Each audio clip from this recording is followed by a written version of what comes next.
আজকের দিনে আইন কুকুর, বিচার কুকুর, শাসন ব্যবস্থা কুকুর, শিক্ষা কুকুর, অর্থনৈতিক কুকুর, সকল কিছুই তো কুকুরই। কুকুরি মানে আল্লাহ কুকুরি। এত মুসলমানের দেশে সব যদি কুকুরই হয়, আল্লাহ ভূতি হবে, আল্লাহর পক্ষে হবে কথা, আল্লাহর আইন হবে, আল্লাহর বিধান দেশটা চলবে হবে।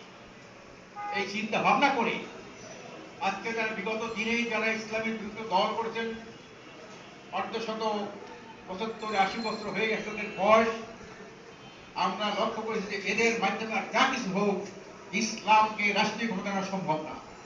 এই চিন্তা ভাবনা করে এদেশের কিছু হক্কানি আলেম, কিছু দিনদার বুদ্ধিজীবী সম্মিলিতভাবে চিন্তা করে তারা দেখলো যে না, একটা নূতন একটা ধারণা সৃষ্টি করতে হবে জনতার মধ্যে, জনগণের মধ্যে একটা চেতনাকে জাগ্রত করতে হবে। সেটা হলো যে আমরা ইসলামী শাসনতন্ত্র চাই। মানে বর্তমান সংবিধানের পরিসংবিধান, এই সংবিধান দুর্নীতির জন্মদাতা, সন্ত্রাসের উৎসদাতা।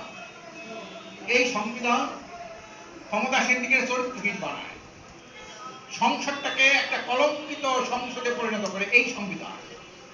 আপনি দেখেছেন না, একটা দলের প্রার্থী ঘোষণার সাথে সারা দেশে আগুন জ্বলছে, মানে বাংলাদেশের দ্বিতীয় বিশ্বযুদ্ধ শুরু হয়ে গেছে, আরো সামনে আরো হবে। একেবারে ঠিক না?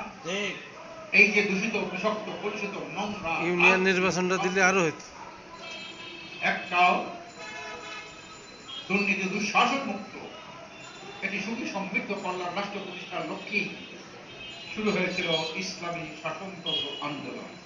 এটা কিন্তু কোনো দল ছিল না, এটা কোনো দল না, পার্টি না।